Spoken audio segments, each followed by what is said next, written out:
이는 내가 나의 말을 준행하였음이니라 하셨다 하니라. 이에 아브라함이 그의 종들에게로 돌아가서 함께 떠나 부엘세바에 이르러 거기 거주하였더라. 아멘. 옆에 있는 분하고 인사하겠습니다. 잘 오셨습니다.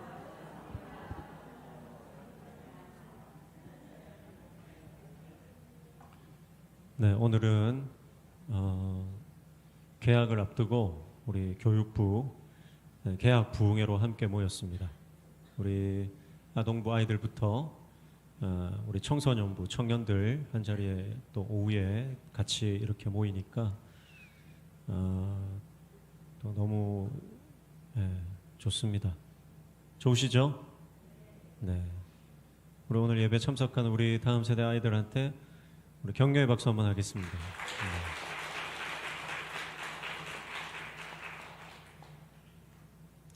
오늘 하나님께서 아브라함에게 약속을 주세요. 축복을 주세요. 그게 뭐냐면 내가 내게 큰 복을 주겠다.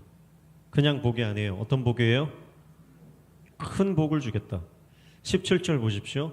내가 내게 큰 복을 주고 내 씨가 크게 번성하여 하늘의 별과 같고 바닷가의 모래와 같게 하리니 내 씨가 그 대적의 성문을 차지하리라 그랬습니다.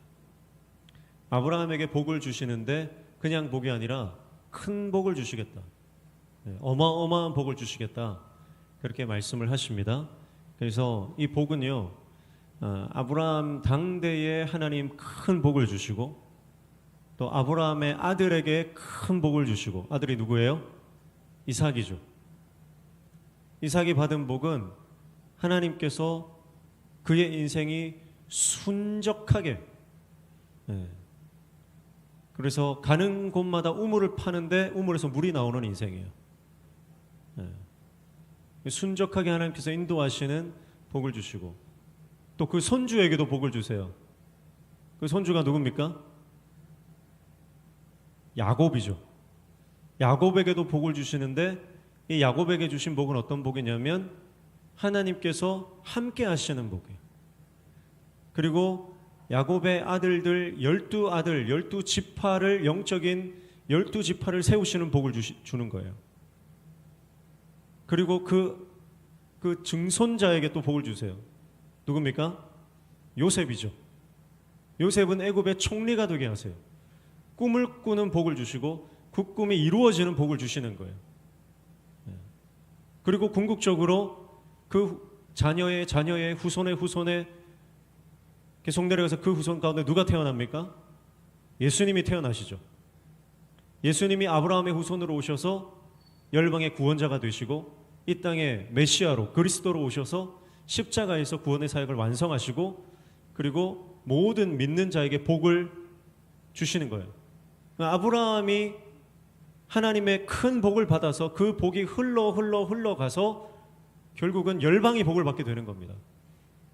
지금 우리가 예수님 믿는 것도 아브라함의 복이 있었기 때문에 시작된 거예요.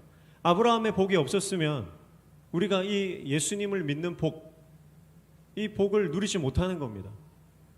근데 아브라함에게 하나님께서 큰 복을 주셨기 때문에 아브라함의 후손들 그리고 그 후손을 통해 예수 그리스도가 태어나고 예수 그리스도를 믿는 모든 자에게 복이 흘러가는 그런 복의 통로, 그렇게 하나님께서 아브라함을 사용하신 거예요.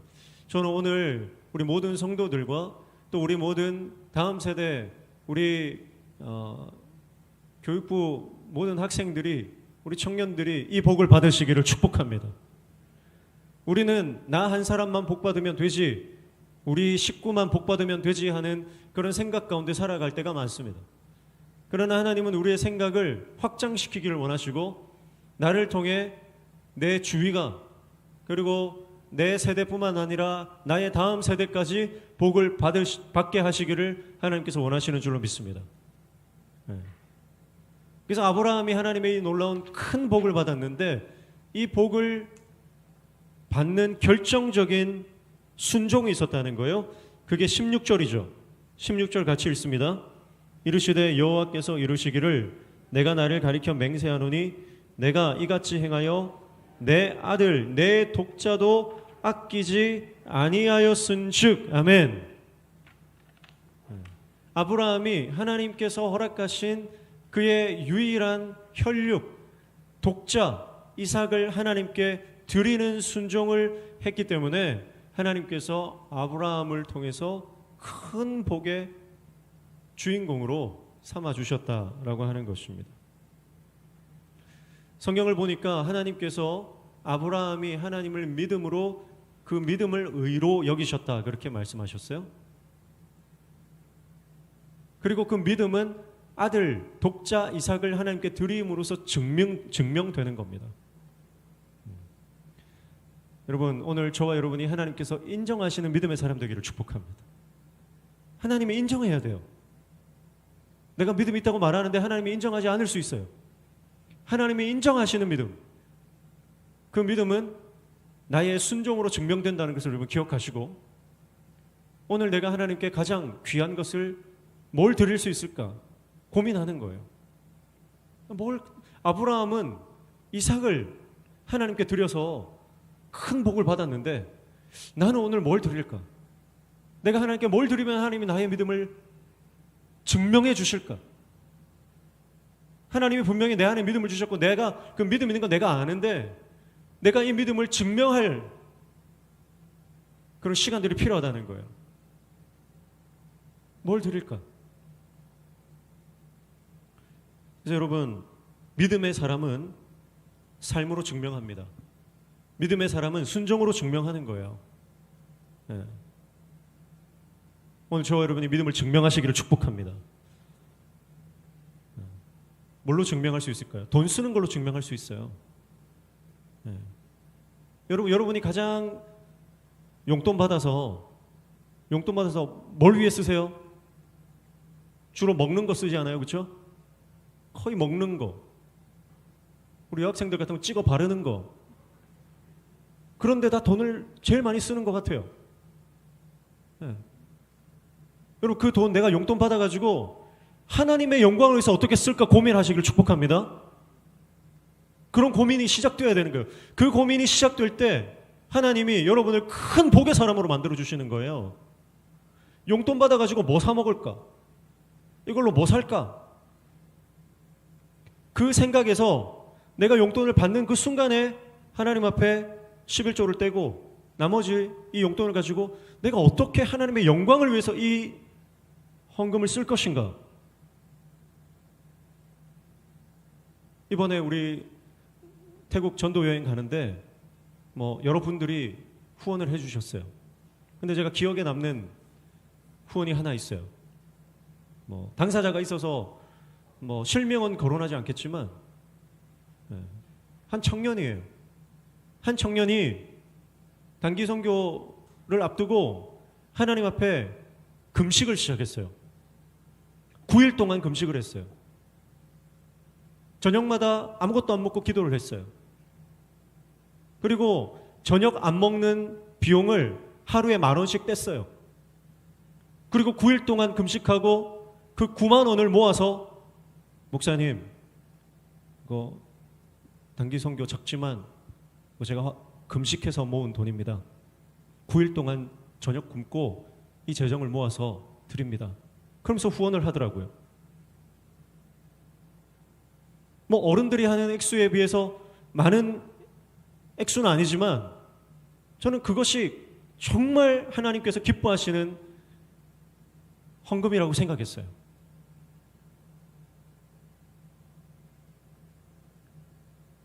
청년이 하나님 앞에 금식하고 그 금식한 돈을 모아서 찬조를 하는 거예요. 너무 감사한 거예요. 너무 감격이 되는 거예요. 여러분, 우리가 용돈을 받으면 다음 주 설날이잖아요. 용돈을 많이 받을 것 같아요. 요즘은 단위가 완전 우리 때랑 달라가지고 몇십만 원씩, 몇백만 원씩 받더라고요. 그 용돈 받는 순간 여러분 머릿속에 5만 가지 사고 싶은 물건, 먹고 싶은 음식 떠오를 거예요. 그렇죠?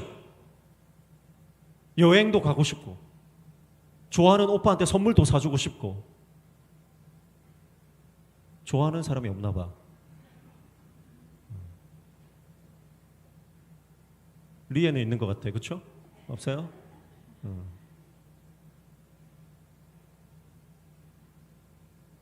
하나님을 위해서 내가 어떻게 순종할 것인가? 하나님께서 나에게 주신 것 내가 어떻게 하나님께 보답할 것인가, 갚을 것인가, 하나님의 영광을 위해서 내가 쓸 것인가. 여러분, 그 생각으로 여러분의 생각이 전환되기 시작할 때 여러분의 영적인 놀라운 역사가 여러분의 삶 가운데 펼쳐질 줄로 믿습니다. 네. 돈 쓰는 게 변하는 거예요. 믿음의 사람은. 내 안에 하나님께서 믿음을 넣어주실 때 여러분, 돈을 쓰는 지갑의 지출 내역이 달라지기 시작하는 거예요. 나만을 위해서 썼는데 이제는 전도를 위해서 쓰는 거예요. 영혼 구원을 위해서 쓰는 거예요. 선교를 위해서 쓰는 거예요. 하나님의 영광을 위해서 쓰는 거예요. 돈 쓰는 게 달라지는 거예요. 두 번째는 어떤 시간 쓰는 게 달라져요. 습관적으로 시간만 나면 우리는 휴대폰을 열고 뉴스를 보거나 영상을 봅니다. 게임을 합니다. 화장실에 앉아도 화장실 갈 때도 다 보니까 우리 집 아이들은 휴대폰 무조건 들고 들어가요. 샤워를 해도 무조건 휴대폰을 들고 들어가서 샤워를 해요. 휴대폰은 나의 목자신이 내게 부족함이 없으리로다. 내가 사망의 음침한 골짜기로 지날지라도 휴대폰이 나와 함께 하시니. 그런 고백을 하는 것 같아요. 뭐 다 그런 것 같아요. 휴대폰이 없으면 안절부절요. 근데 이번에 우리가 그 태국의 오지로 들어갔거든요. 밀림 속으로 들어갔거든요. 전화가 안 터져요. 전화가 안 터져. 거기는 뭐 휴대폰이 무용지물이야. 휴대폰은 이제 후레쉬로 쓰는 거예요. 휴대폰 후레쉬로 쓰는 거예요. 근데요, 그 오지에 밀림에 있는 성도들이요, 거기에 29가정이 있는데 얼마나 순수하고 얼마나 행복한지 몰라요. 우리는 디지털 그 유목민 아닙니까? 디지털 유목민. 우리는 다 얼리 어댑터잖아요. 그래서 최신형 나오면 바로 바꿔야 돼. 그리고 온갖 이 기술들을 집약체, 이게 휴대폰이잖아요. 조금 지나면요, 이제 집집마다 그 안드로이드 로봇이 한 대씩 다 있을 거예요. 지금 집집마다, 우리나라도 지금 집집마다 차가 한 대씩, 두 대씩 다 있잖아요. 이제 몇 년만 지나면 집집마다 로봇을 한 대씩 다 사들이기 시작할 거예요. 그런데 이 로봇이요, 지금 보시면 사람인지 로봇인지 구분이 안 돼요. 근데 나중에 물어봐야 돼요. 로봇인지 사람인지 확인해 물어봐야 될 시대가 온다니까요. 교회 성도가 한 명 왔는데 혹시 로봇입니까? 물어봐야 된다니까요. 그런 날이 온다니까요, 진짜. 몇 년 안에. 부산에 자율주행 버스 생긴 거 아시죠? 지금 부산에 자율주행 버스 생겼거든요. 조금 있으면 일자리 다 잃습니다. 일론 머스크가 꿈꾸고 생각하고 계획하고 준비하는 미래는 어떤 미래냐? 사람은 아무것도 안 하고 로봇이 다 해주는 사회를 꿈꾸는 거예요. 근데 그게 실현 가능한 거예요, 지금. 예전 같으면 로봇이 사람이 하는 일을 다 못한다 그랬거든요. 로봇이 아무리 잘 만들어도 한계가 있다 생각했는데 지금 로봇이 나오는 거 보니까 현대에서 만든 아틀라스 보셨죠? 현대에서 만든 아틀라스는 사람보다 훨씬 일을 잘해요. 막 로봇이 떼백 덤블링도 하고 막. 우리는 들어다가 옮기려면 이렇게 돌아야 되는데 얘는 그냥 허리가 목도 돌아가고 팔도 다 돌아가고. 사람보다 가용 범위가 넓어요. 그리고 섬세한 작업까지 다 하고. 그러니까 현대 자동차 노조에서 지금 이거 우리 일자리 다 뺏기겠다 지금. 그래도 사람이 필요하다 생각했는데 사람이 전혀 필요 없는 거야 이제는. 그러니까 한 대도 들어올 수 없다고 지금 결사반대만 하잖아요. 근데 그래 봤자 바뀌게 돼 있어요. 실제로 로봇이랑 결혼하고 지금도 뭐 막 그런 사람들이 있는데 그때 되면 사람이랑 로봇이랑 분간이 안 되기 때문에 실제로 로봇이랑 결혼하고 로봇이랑 가정 꾸리고 그런 사람들이 엄청 많이 생길 거예요. 결국 화성에, 지구는 이제 자원이 다 쓰고 나면 화성에다가 기지를 만들어 가지고 사람들이, 부자들은 화성 가서 살 거예요. 그런 날이 온다니까요. 근데 여러분 생각해 보세요. 그런 인생들이 행복할까? 과연 행복할까? 수많은 기술들, 정말 눈이 튀어나올 정도로 너무너무 기술 집약적인 그런 인생을 산다 하지만, 만약에 한순간에 전력이 나가버린다 생각해 보세요. 처음에 우리 선교팀이 오지에 들어가가지고 휴대폰이 안 터지니까 답답하고 막 안절부절하고, 시간이 지나니까요, 휴대폰만 들여다보던 우리의 고개가 숙여져 있던 것이 점점 위로 올라가는 거예요. 하늘에 별이 보이기 시작하는 거예요. 달이 보이기 시작하는 거예요. 귀뚜라미 소리가 들리기 시작하고, 개구리 소리가 들리기 시작하는 거예요. 풀벌레 소리가 들리기 시작하는 거예요. 그리고 하나님을 찬양하기 시작하는 거예요. 그 정글에서 모든 일정을 마치고 선교사님들하고 우리 청년들이 찬양을 하는데, 그 마을에, 그 오지 마을에, 거기서 한국 사람들이 들어가서 예배하고 사역한 것 우리가 처음이래요. 그 밤에 한국어로 찬양이 울려 퍼지는 그 감격적인 그 시간, 그 공간 가운데서 우리의 영이 회복되는 거예요. 우리의 생각이 정화되는 거예요. 하나님의 나라를 경험하기 시작하는 거예요. 여러분 생각해 보십시오. 아무리 기술이 발전해도 그것은 육적이고 혼적인 것에 머무는 겁니다. 그러나 하나님 안에 있을 때, 하나님 나라 안에 있을 때 우리는 영적인 자유를 경험하게 되는 것입니다. 육체적인 해방밖에 안 되는 거예요. 아무리 기술이 발전해도 영적으로는 더 피폐해지는 거예요, 사람들이. 그러나 주님 안에 있을 때 우리의 영은 회복되는 줄로 믿습니다. 회복되는 거예요. 저는 우리 다음 세대 아이들이, 여러분들이 뭐가 실력이냐? 저는 믿음이 실력이라고 믿습니다. 믿음이 실력이에요. 앞으로는 사람의 실력이 사실 의미가 없어지는 시대가 옵니다. 왜냐하면 지금도요, 그냥 챗GPT에 AI한테 물어보면 다 해줘요. 법률 자문이고 뭐고 다 해줍니다. 이번에 어떤 사람이 법정으로 소송을 하는데 변호사를 안 썼어요. 그리고 자기 스스로 변호를 했는데, 어떻게 변호를 했냐면 AI한테 물어보고 답변해 주는 대로 그대로 했더니 승소를 한 거예요. 앞으로는 변호사도 필요 없어요. 인간이 생각할 일이 별로 없어진다니까요. 그런 시대에 뭐가 진짜 실력이냐?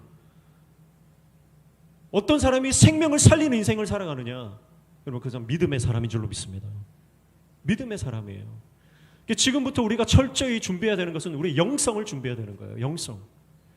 여러분이 학교에서 공부하면서 스펙을 쌓고 여러 가지 준비를 하지만, 여러분 마지막 때에는 영성이 여러분의 인생을 좌우하는 것입니다.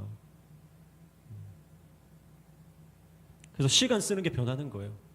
내가 지금 나의 이 주어진 시간 어떻게 쓸 것이냐, 어떻게 쓸 것이냐, 무엇을 준비할 것이냐, 어디에 내 시간을 쏟아부을 것이냐. 여러분, 시간 날 때마다 주님 바라보고 말씀을 묵상하고 기도의 자리로 나아가는 우리 다음 세대 학생들 되시기를 주님의 이름으로 축복합니다. 여러분, 그것이 여러분의 인생을 바꿉니다. 하나님과 함께하는 시간, 하나님과 보내는 그 시간들, 그것이 우리의 인생을 결정하는 거예요. 믿음의 사람은 만남도 변합니다. 세상적으로 즐거움을 주고 쾌락을 주고 그런 사람들을 만나죠. 인맥이 얼마나 중요해요. 세상에 살아갈 때 다 인맥이에요. 똑같은 조건이라도 인맥이 있으면 다음 단계로 갑니다. 승진이 되고 안 되고 다 인맥.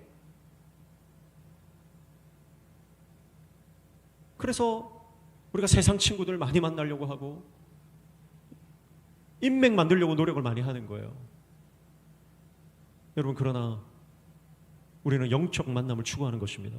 믿음의 사람은 영적인 만남을 추구하는 거예요. 그래서 만남이 변합니다. 교제권이 변하는 역사가 일어나는 거예요. 교제권이 변하는 거예요. 여러분, 믿음의 사람들을 많이 만나고 하나님의 사람들과 많이 교제하기를 주님의 이름으로 축복합니다. 예. 세상적으로 즐거움을 주고 쾌락을 주고 재미있는 오락을 주는 그런 만남이 아니라, 육적으로 나에게 도움을 주는 그런 만남이 아니라 영적으로 나에게 도움을 주고 서로 도전받고 감동을 주는 그런 영적인 만남. 저는 이번에 그 카렌족의 그 위파 전도사님 만난 것이 너무 감동이 되는 거예요. 26, 결혼도 안 한 그 어린 전도사님이 자신의 인생을 주님의 교회를 위해서, 자기 부족의 복음화를 위해서 계속해서 오지로 들어가서 주님의 교회를 지키고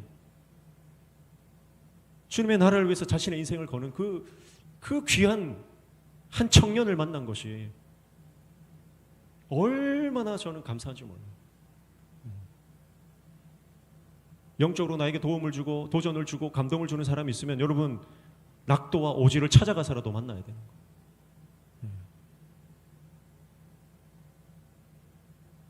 하나님이 기뻐하시는 일들을 하기 시작하는 겁니다. 믿음의 사람들은 하나님이 뭘 기뻐하실까 생각하는 겁니다. 결국은 하나로 귀결되죠. 하나님이 가장 기뻐하시는 게 뭐죠? 복음 증거입니다. 복음의 증인으로 살아가는 거예요. 예수 그리스도 십자가 복음, 이 피 묻은 예수 그리스도의 붉은 피가 뚝뚝 떨어지는 이 피 묻은 예수 그리스도의 십자가 복음을 증거하는 일에 여러분, 저와 여러분의 인생을 거는 그런 하나님의 종들 되시기를 축복합니다. 그래서 결국 우리가 믿음 안에 들어가게 되면 하나님이 나에게 건강 주신 것, 복음 전하라고 주셨구나, 그게 깨달아지는 거예요. 하나님이 나에게 시간 주신 것, 이거 복음 전하라고 주셨구나. 하나님이 나에게 재정을 주신 것도 복음 전하라고 주셨구나. 남에게 없는 은사를 나에게 주신 것도 복음 전하라고 주셨구나. 여러분, 오늘 저와 여러분이 하나님의 기쁨, 하나님의 영광을 위해서 우리 인생을 드리는, 어쩌면 가장 귀한 것, 우리 학생들, 청년들은 가장 귀한 게 여러분의 젊음 아닙니까? 이 젊음의 때에 여러분의 시간에 가장 소중한 부분을 하나님께 헌신하는 하나님의 종들 되시기를 축복합니다. 그래서 아브라함이 사실은 아들 이삭을 드린 그 사건을 통해서 하나님은 그의 믿음을 완전히 인정해버리는 거예요. 완전히 종결시켜버리는 거예요. 다른 데서 넘어지고 실패하고 완전히 하나님 앞에 좀 실망스러운 부분들이 많았지만 하나님 그거 개의치 않으세요. 한 가지 보시는 거예요. 하나님 믿는 그 믿음, 하나님께 아낌없이 드리는 그 순종, 그걸 보시고 하나님은 아브라함을 쓰시는 겁니다. 그래서 믿음의 사람, 지금 저와 여러분이 믿음의 사람이 되면 하나님 반드시 여러분을 쓰실 줄로 믿습니다. 그래서 믿음으로 우리의 인생을 정비해 나가고 믿음으로 성장하시기를 주님의 이름으로 축복합니다. 두 번째는 아브라함이 하나님 앞에 순종할 때 그냥 순종하지 않고 즉각적으로 순종합니다. 즉각적으로 순종하는 거예요. 여러분, 헌신은 항상 현재형입니다. 미래형이 아니에요. 하나님이 요구하시는 순종은 항상 지금이에요. 지금 내가 어떤 순종을 해야 되는지 여러분 항상 하나님 앞에 물으셔야 돼요. 하나님, 지금 요구하시는 순종이 뭡니까? 그리고 주님 말씀하실 때 언젠가가 아니라 지금 순종할 때 하나님께서 역사하시는 줄로 믿습니다. 지금 순종이 왜 중요하냐면, 지금 순종하지 않고 조금 있다가 순종하는 것은 하나님의 말씀을 내 감정과 내 경험과 내 계산으로 비교하고 분석한다는 뜻이에요.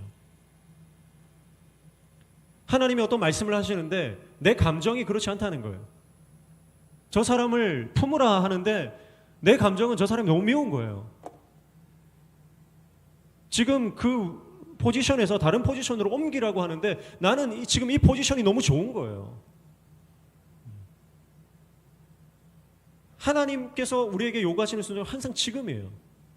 근데 그 지금 순종하지 못하게 하는 것이 상황과 환경과 내 감정, 내 생각, 내 경험이거든요. 근데 그걸 돌파해야 됩니다. 내 감정을 돌파해야 지금 순종할 수 있어요. 내 경험을 돌파해야 지금 순종할 수 있는 거예요. 지금 현재 상황과 현재 처지와 형편을 내가 뚫고 나가야 하나님의 순종, 하나님 말씀에 대한 순종을 지금 할 수 있는 겁니다. 여러분, 언젠가가 아닙니다. 여러분, 속지 마십시오. 절대 언젠가는 없습니다. 내일이 보장된 사람이 누가 있습니까? 내일이 보장된 사람은 아무도 없어요. 오늘 우리는 오늘 하루를 사는 거예요.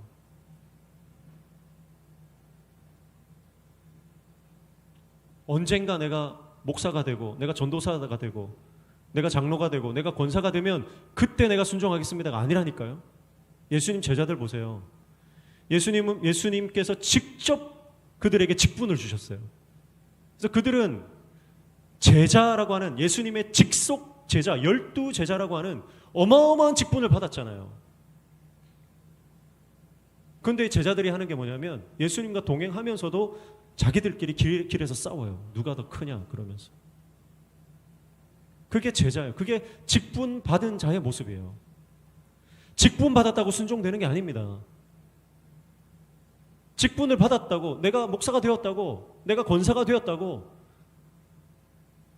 그래서 내가 순종하는 게 아니라니까요. 제자들이 길에서 싸우는 거예요.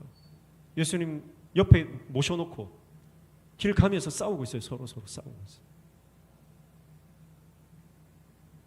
그런데 그 제자라는 직분이 그들을 변화시키지 못했지만 그들이 성령을 받았을 때, 예수님의 제자들이 성령을 받았을 때 그들은 변화됩니다. 그리고 순종의 사람으로 변화되는 거예요. 여러분, 그래서 오늘 저와 여러분이 성령 다 받으시기를 축복합니다. 성령의 사람 되시기를 축복합니다. 그래서 우리 전도사님들은요, 우리 예배 때마다 우리 아이들이 성령 받도록 기도해 주셔야 돼요. 우리 아이들이 정말 성령의 사람이 되도록 모든 교육, 모든 설교, 모든 행사 초점이요, 우리 아이들이 성령의 사람 되도록, 성령의 사람 되도록 목숨 걸고 우리 교육자들이 기도하고, 이 중에서 정말 한 사람만 성령 받고 성령의 사람이 돼도 교육부 안에 놀라운 이 판이 뒤집어지는 역사가 일어날 줄 저는 믿습니다. 할렐루야. 성령이 임하시면 되는 거예요. 내 힘으로는 안 되는 겁니다. 그래서 교인들도 딱 두 가지로 나뉘는 겁니다. 한 사람은 성령 받은 사람, 성령 아직 못 받은 사람. 성령을 못 받은 사람은 교회를 10년 다녔든 20년 다녔든 30년 다녔든, 아니 100년을 교회 안에 있어도 성령을 못 받으면 하나님의 종이 아닌 거예요. 그러나 성령을 받아버리면, 성령의 지배를 받고 성령의 통치를 받고 성령의 인도하심을 받는 사람은 아무리 나이가 어려도, 아무리 교회를 오래 다니지 않았다 하더라도 그를 통해 하나님 역사하십니다. 그를 통해 역사하는 거예요. 저는 우리 모든 성도들이 성령의 사람 되시기를 축복합니다. 성령을 받으셔야 돼요. 성령의 통치를 받는 거예요. 그래서 내 생각이 아니에요. 주님의 음성이에요. 내 기준이 아니에요. 하나님의 음성이에요. 내 판단이 아니에요. 하나님 음성이에요. 그것을 가능하게 하시는 것이 성령이십니다. 성령 안에서 거듭나야 된다. 물과 성령으로 거듭나야 된다 말씀하셨어요. 예수님께서 요한복음 2장에 물과 성령으로 거듭나야 된다. 그런데 원어적으로 보면 물과 성령이라는 것은 물, 곧 성령이라는 거예요. 물, 곧 성령이. 그러니까 성령 아니고서는 안 된다는 거예요.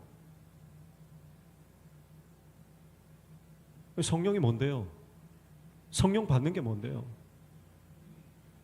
교회를 평생을 다녀도 성령 받는 게 뭔지 모르는 사람들도 있는 거예요. 여러분, 성령 받으시기를 축복합니다. 성령을 받아야 됩니다. 성령 받는 증거는 지난 금요일에도 말씀드렸지만 여러분의 갈망이 바뀌는 거예요. 갈망이. 하나님 나라에 대한 갈망, 영혼 구원에 대한 갈망, 예수님을 닮고 싶은 갈망, 우리 안에는 돈 더 벌고 싶은 갈망이 있어요. 더 높이 올라가고 싶은 갈망, 더 성공하고 싶은 갈망, 사람들에게 인정받고 칭찬받고 박수받고 싶은 갈망, 더 오래 살고 싶은 갈망, 더 건강해지고 싶은 갈망, 다 우리 안에 있잖아요. 내 자녀들이 잘 돼야 되고, 우리 가문이 잘 돼야 되고, 그런 갈망들이에요. 근데 다 그거는 혼적인 갈망이에요. 그 혼적인 갈망이 영적 갈망으로 바뀐다니까요. 언제요? 성령의 기름 부심이 있을 때, 성령이 우리 안에 충만히 역사하실 때, 성령을 받을 때 우리의 갈망이 바뀌는 겁니다. 그래서 내가 성령 받았는지 안 받았는지 여러분 모르지 않아요. 절대 모를 수가 없어요. 여러분 다 알아요. 아닌 척하고 있을 뿐이지. 내가 성령을 받았는지 안 받았는지 다 알아요. 내 안에 여전히 누군가를 향한 정죄와 비판과 판단과 미움과 적대감과 교회를 향한 불만과 불평과 내 안에 만나면 뒷담화하고 만나면 누군가를 까내리고 아니 보면서도 앞에서도 비하하고 죄송합니다. 정말 죄송한데 우리 청년 하나 제가 너 성가대 해라. 너 찬양대 해라. 찬양대 갔어요. 그런데 나 너무 놀란 게 뭐냐면 순종하고 가는 거예요. 순종하고 가는 거예요. 내가 너무 감사해요. 근데 더 놀란 건 뭐냐면 다른 애들이 다 놀리는 거예요. 찬양대 한다고. 그런 더러운 문화가 깨져야 될 줄 믿습니다. 왜 놀려? 왜? 찬양대 하는 게 왜? 찬양대 하는데 왜 놀려? 우리 안에 이 더러운 문화가 있다니까요. 하나님 앞에 내가 헌신하고 봉사하고 하나님 앞에 내가 섬기겠다는데 왜 놀려요? 이건 비단 찬양대만의 문제가 아니에요. 조금 열심히 하면 아이고 니 잘났다 그러는 거예요. 여러분 그런 악한 문화를 뿌리를 뽑아야 되는 겁니다. 여러분 내가 성령을 받지 못한 증거예요. 누군가를 비난하고 비하하고 비아냥거리고 욕하고 뒷담화하고. 성령의 사람은 그렇지 않습니다. 성령의 사람은 끌어안는 거예요. 성령의 사람은 내가 가시가 박혀서 내 몸에 피가 나도 선인장을 끌어안는 거예요. 그게 성령의 사람입니다. 여러분 내 기준이 어디 있어요? 성경에 내 기준이 어디 있습니까? 우리 안에 그런 하나님 나라의 문화가 여러분 펼쳐져야 될 줄로 믿습니다. 하나님 나라가 돼야 되는 거예요. 교회가 하나님 나라가 되지 않으면 안 돼요. 그러니까 불편한 겁니다. 내 안에 성령이 없으니까 하나님 나라 되는 게 불편한 거예요. 세상의 영이 들어와 있으니까. 그거 아닌데 왜 용서하지? 왜 용서하지? 왜 품지? 이거 아닌데? 그런 생각들이 계속 올라오는 거예요. 왜냐하면 내 안에 성령이 아니라 세상의 영이 들어와 있기 때문에 그런 거예요. 제가 오늘 우리 아이들 좀 심하게 얘기하는 거 용서해 주세요. 용서해 주시고 여러분 들으세요. 왜냐하면 우리가 이런 문화들을 깨지 않으면 그 누구도 우리 공동체에 품을 수가 없는 거예요.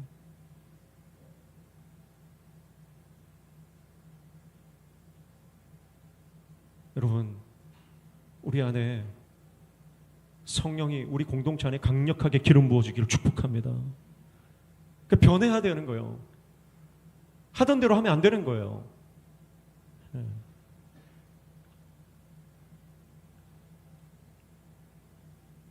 내 자아가 죽어야 하는데 그래야 순종할 수 있는데 그것은 내 힘으로 불가능합니다.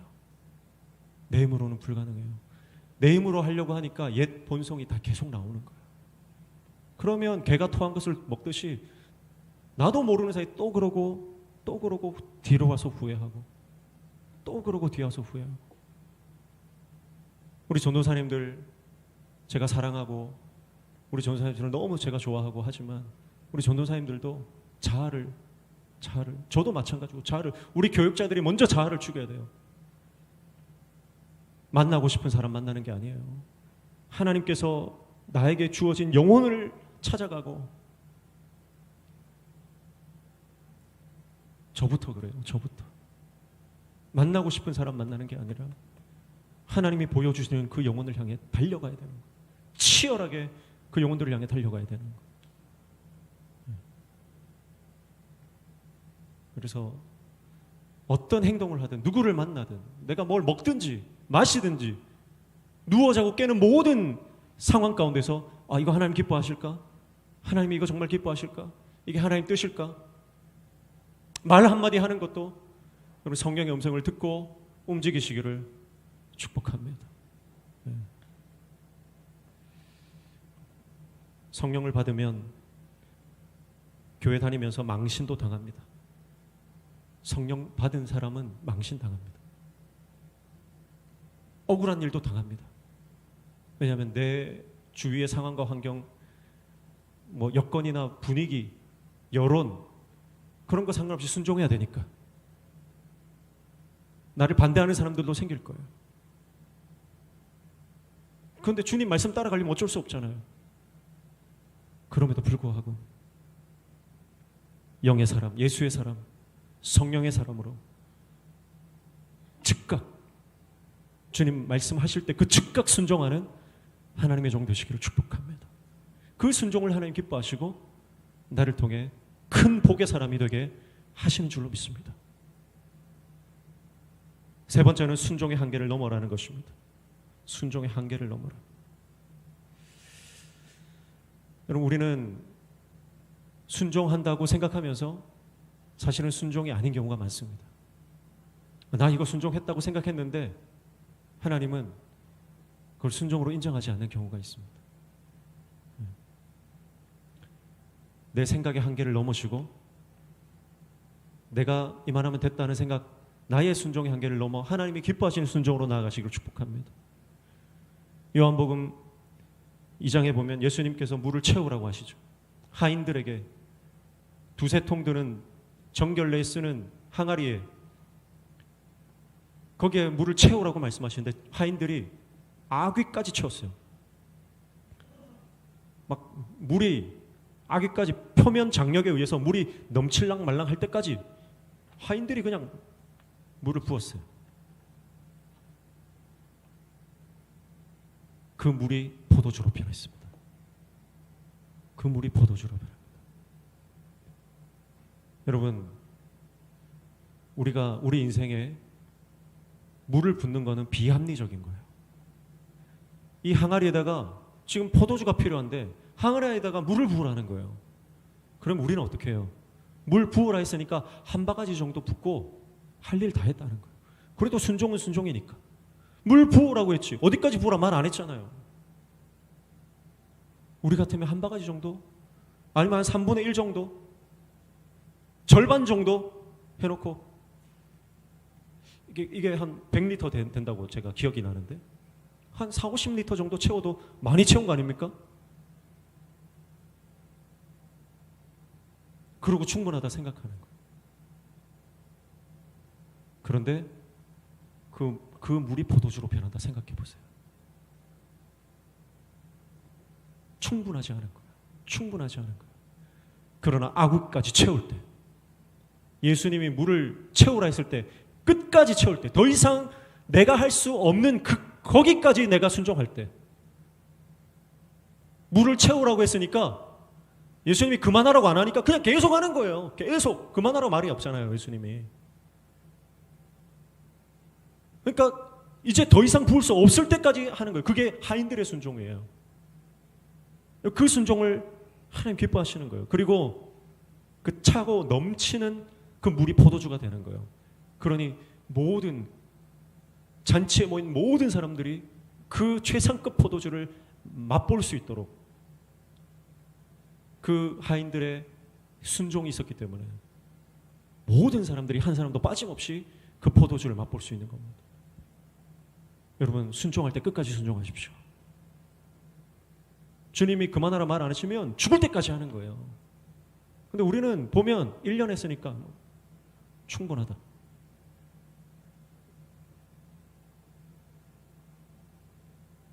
한 10년 했으니까 나 많이 했다. 아니에요. 제가 지난번에 그 말씀드렸죠. 그 GBT 성경번역 선교회 반주하러 갔다고 제가 말씀드렸잖아요. 근데 거기에 그 회장 집사님이 계신데 나이가 엄청 많고 막 지병이 많아가지고 몸이 너무 안 좋은 거예요.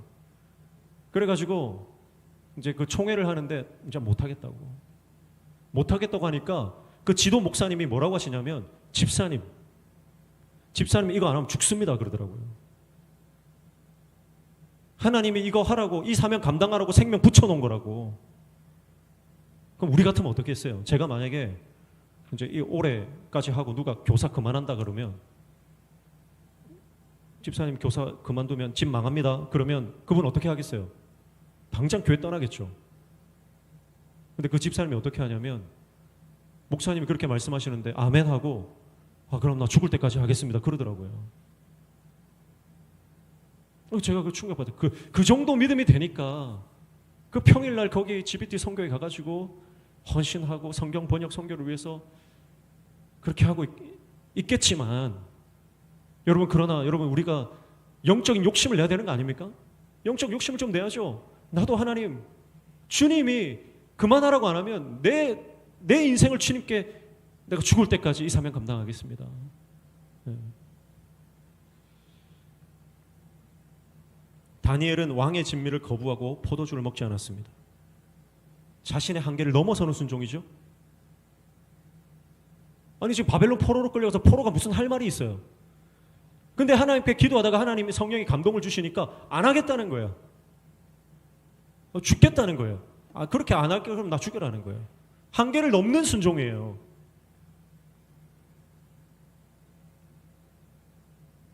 다니엘서는 역사서가 아닙니다. 다니엘서는 예언서입니다.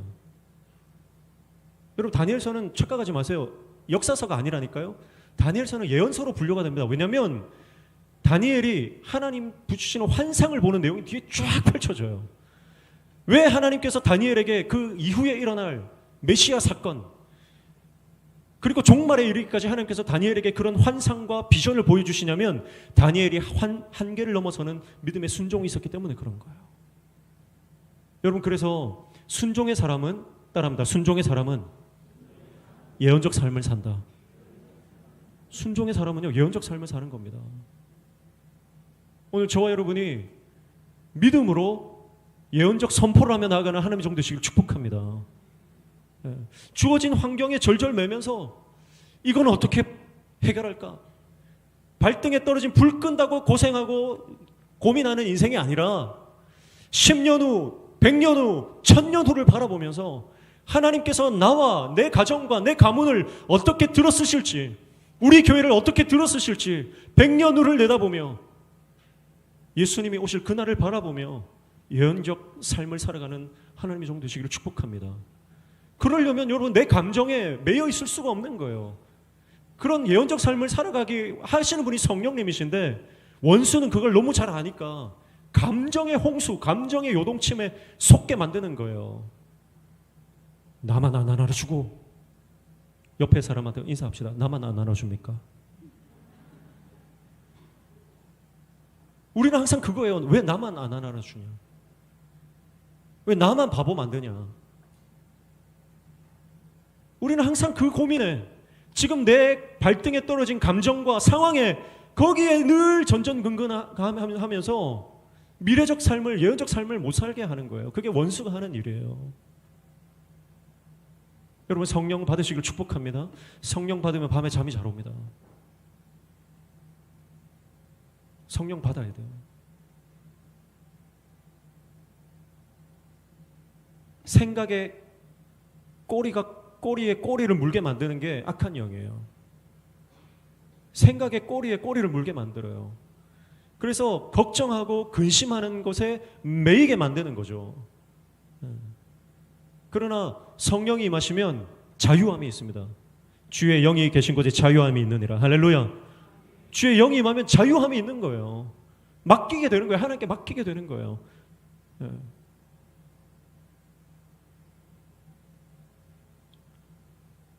예전에도 한번 말씀드렸지만 2011년 동일본 대지진 당시에 얼마나 많은 사람들이 죽었습니까? 정말 많은 사람들이 죽고 마을이 다 파괴되고 황폐화되었잖아요. 그런데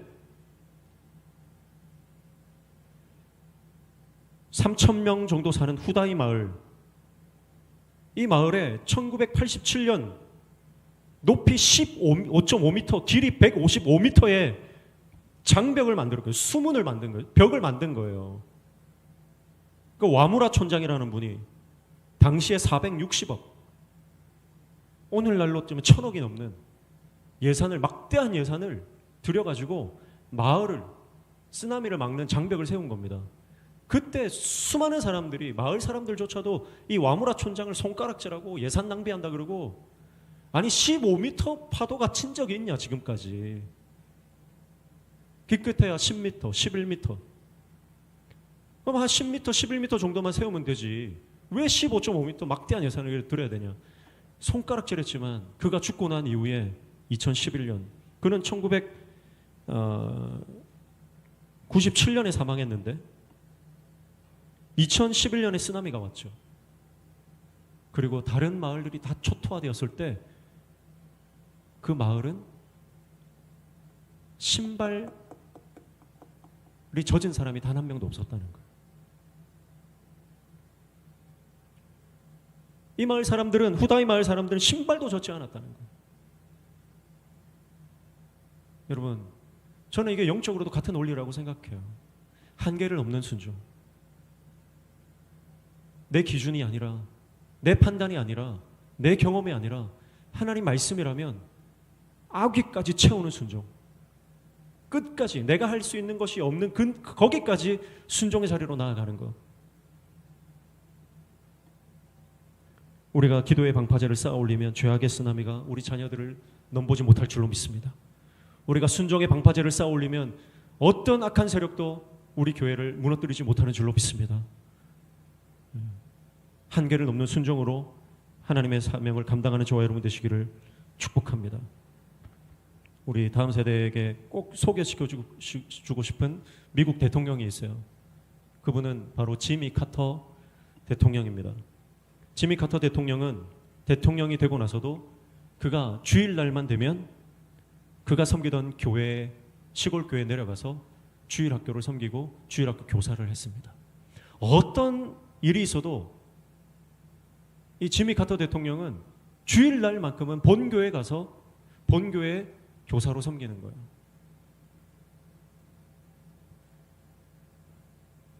그의 목적은 대통령이 아니었습니다. 하나님 앞에 예배자가 되는 것, 그것이 그의 목표였습니다. 목적이었습니다. 우리는 저마다 다른 목표를 가지고 살아갑니다. 어떤 사람은 의사가 되려고 하고, 어떤 사람은 판사가 되려고 하고, 어떤 사람은 기업인이 되려고 하고, 돈을 많이 벌고 싶고 성공하고 싶고, 여러 가지 다양한 목표를 가지고 있습니다. 그러나 우리 모든 성도들의 유일한 목적은 바로 하나님 앞에 예배자로 사는 것, 예수 그리스도, 그분이 우리의 목적이 되어야 하는 줄로 믿습니다. 내 인생의 목적이 예수 그리스도가 되면 우리가 어떤 모양으로 살아가든지 우리를 통해 하나님의 영광 받으시고 후세에 길이 남는 영적 거장으로 우리는 기억이 될 것입니다. 솔로몬이 하나님을 구할 때 하나님은 그에게 복을 주셨지만 하나님을 버렸을 때 그의 인생은 저주 가운데 들어갔습니다. 오늘 저와 여러분이